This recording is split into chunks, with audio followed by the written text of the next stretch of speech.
to come and clap these cheeks. And that's exactly what she been getting. And then you get mad like, damn, Pap, how she do Pap like that? I used to say that too. And I'm thinking like, nah, Pap did that to himself, bro. Pap did it to himself.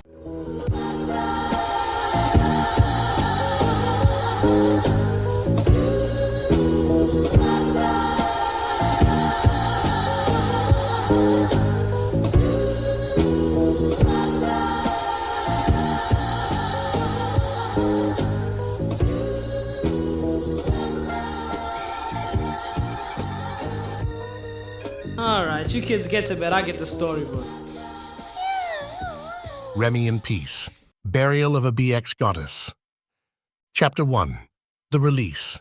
Bronx-born female rapper Remy Ma emerged from the gates of the Bedford Hills Correctional Facility, a free woman after serving 6.5 years behind bars. The air felt different, fresher, as if the world had been holding its breath, waiting for her return. Her husband, Papoose, a street-respected Brooklyn MC with killer bars, stood waiting with open arms, a steadfast beacon of support throughout her incarceration. The reunion was bittersweet, a mix of joy and the unspoken tension of the years spent apart. Papoose had been her rock, raising their children, keeping her music alive, and fighting for her release. His loyalty never wavered, even as Remy started making drastic changes to her appearance after her bank account started pumping up due to her hard work on her music and TV shows like Love and Hip Hop. Determined to reclaim her throne in the rap world, she underwent multiple cosmetic surgeries and adopted a more provocative style, sparking controversy and mixed reactions from fans and critics alike. "Damn, Remy got some nice titties," one fan blurted out after one of her concerts. Chapter 2. The Rise of the Queen of New York. Despite the public scrutiny, Remy Ma's return to the rap scene was nothing short of triumphant. Her new music, a blend of raw talent and hard-earned wisdom, resonated with fans old and new. Collaborations with top artists, including a fiery track with Cardi B, catapulted her back to the top of the charts. Her lyrics spoke of strength, resilience, and the struggles she overcame, striking a chord with many. Papoose continued to stand by her side, even as their relationship began to strain under the weight of her rising fame and the drastic changes in her persona. He watched as she transformed into a figure he barely recognized, but his love and commitment never faltered. Why you staring at my booty like that? Since you want to act all thirsty, you need to hit that like and subscribe button for this video. You keep staring at my booty and I'ma tell my man GK and he ain't gonna let you watch his stories no mo. He believed in the woman he married, even as she started to drift away. Chapter 3. The Betrayal. As Remy's career soared, her personal life took a darker turn. The pressures of fame, combined with her newfound freedom, led her down a path of reckless behavior. She began engaging in extramarital affairs, including a scandalous relationship with battle rapper Easy the Block Captain. Yeah, Brooke used to be your motherfucking girl, man. Not no more, she with me. You feel what I'm saying, nigga? And I heard you on the radio talk about me. And Flex was laughing, and I don't like that shit. I really don't appreciate that shit, man. I run the motherfucking town, nigga. You go ask Dope, man. You go ask Pimpin' Kid. You go ask Don Magic Boy. Go ask all these niggas, man. It's about Pimpin' Curly now. Oh, nah. Nigga gonna say I don't look good. Motherfucker, I look good. I look real good, nigga. Hey, now, then I got the check. You see me, nigga. Chinchilla, I got leather. Motherfucking alligator. Got a little bit of motherfucking snake, nigga. Got the motherfucking zoo on, nigga. Look at my back. The coolest nigga in the side.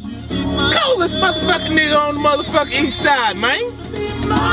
Yeah, she used to be your girl, man. Rumors spread like wildfire, but Papoose remained loyal, enduring the humiliation and heartache for the sake of their family. The ultimate betrayal came when Remy became pregnant with twins, fathered not by Papoose, but by his twin brother Chris, a manager at a local New Jersey Walmart who wasn't in the limelight. Remy's excuse was that she thought it was Pap, but both brothers grew up comparing their penis sizes, and Papoose always used to bully Chris because his was a whopping 4 inches longer, so Remy definitely should have felt the difference when Chris shoved his up inside of her. This devastating blow shattered the last remnants of their already fragile marriage. Papoose's love for Remy was put to the ultimate test, and despite his efforts to hold their family together, the situation became untenable. Something in his street-hardened mind just snapped. Hey y'all, sorry for the interruption, but niggas gotta pay these bills. I'm finna put y'all up on this home theater system that's gonna have yo shit sounding like you in the movies. For real, for real. Check out the Yamaha YHT5960U home theater system with 8K HDMI and MusicCast. This bitch will make it feel like you at the cinema, bro. Some of its features include 5.1 channel 80-watt powerful surround sound system, Dolby Vision, hybrid. It supports enhanced media and gaming and more. Now, you see it's a bit pricey, but you can pay for this shit in installments through that Afterpay shit, so you good. Hit the link in the description and get one of these now. Chapter 4. Beyond the Breaking Point. A few days after hearing the bad news, after drowning his sorrows in 2 bottles of Doucet and smoking an ounce of exotic weed, Papoose allowed his damaged heart to act upon the evil thoughts flowing through his mind. The man who had once been the epitome of loyalty and strength was consumed by a storm of betrayal and heartache. He stumbled into their bedroom at 4:55 in the morning, where Remy lay, passed out, on their king-size bed after yet another weekend of partying, too drunk to even remove her 4-inch heels. The sight of her dress slightly hiked up, revealing thong panties that were on inside out, pushed him over the edge. In a moment of madness, Papoose pulled his Draco submachine gun out of their walk-in closet and pumped around 60 rounds into one of the most beautiful quens a man has ever laid eyes on, the nasty bullets just ruining those luscious breasts, those suckable lips, and those kissable cheeks. Luckily, Remy was lying on her stomach during the execution, so none of the rounds could enter her most private possession, which still had another man's kids dripping from its lips. A mentally insane Papoose ended his queen's life in a tragic and brutal act of violence, but felt that it was the only way to end his heartache. The man who had stood by her through thick and thin, who had sacrificed so much for her, was now her killer. In a state of shock and remorse, he turned himself in to NYPD, confessing to the murder of the woman he still loved, would always love, no matter what. Chapter 5. The Sentence. Papoose was sentenced to 25 years to life and sent upstate to Clinton Correctional Facility, a harsh reality that mirrored the one Remy had faced years before. The irony was not lost on him, and neither was the weight of his actions.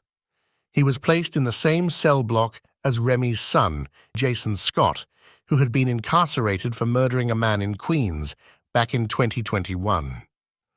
The tension between them was palpable from the moment Papoose arrived. Jason, consumed by rage and grief, attacked Papoose on sight.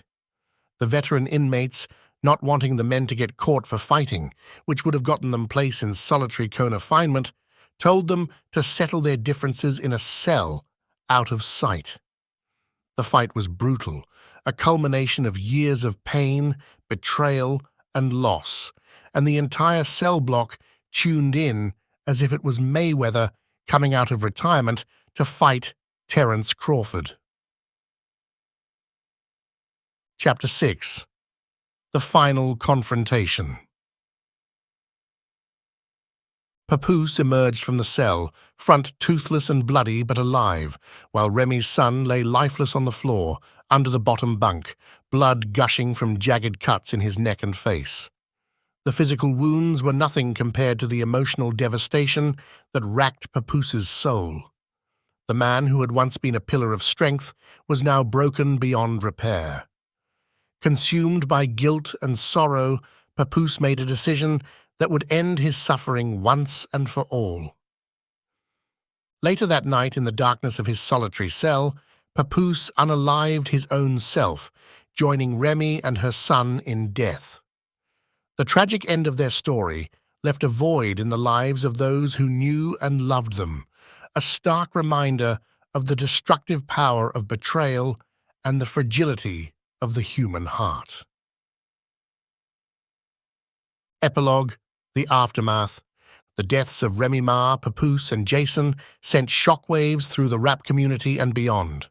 Fans mourned the loss of a rap queen who had risen from the ashes only to be consumed by the very flames that fueled her success. The tragic tale of love, betrayal, and redemption became a cautionary tale, a stark reminder of the price of fame and the destructive power of unchecked emotions. In the end, Remy Ma's legacy was a mix of triumph and tragedy, a testament to the highs and lows of a life lived in the spotlight. Her music continued to inspire, but her story served as a somber reminder of the human cost of the pursuit of greatness. The world would remember Remy Ma not just for her talent, but for the cautionary tale her life had become. This story broke. Put hands on that little boy she messing with, because that's a little boy. That's not a grown man. Remy damn near 45, okay? Remy damn near 45 years old. This little boy works for her. He is trying to get a come up in rap. Remy Ma and Papoose were supposed to own this company together, and Remy Ma ends up sleeping, and I'm going to say allegedly, with the help. I got a call the day Papoose ran up on that little boy and beat his ass. I just got a picture that I posted in TashaKLive.com of her and the little boy. All, there were more photos because it was a wino, but they was having a private dinner. It didn't look like a couple. This has been going on, according to sources, for months. And Remy Ma honestly feels, and I think that's why she wearing all that little girl clothing and shit. Like, she wearing like see-through gowns and shit with bathing suits and stuff under.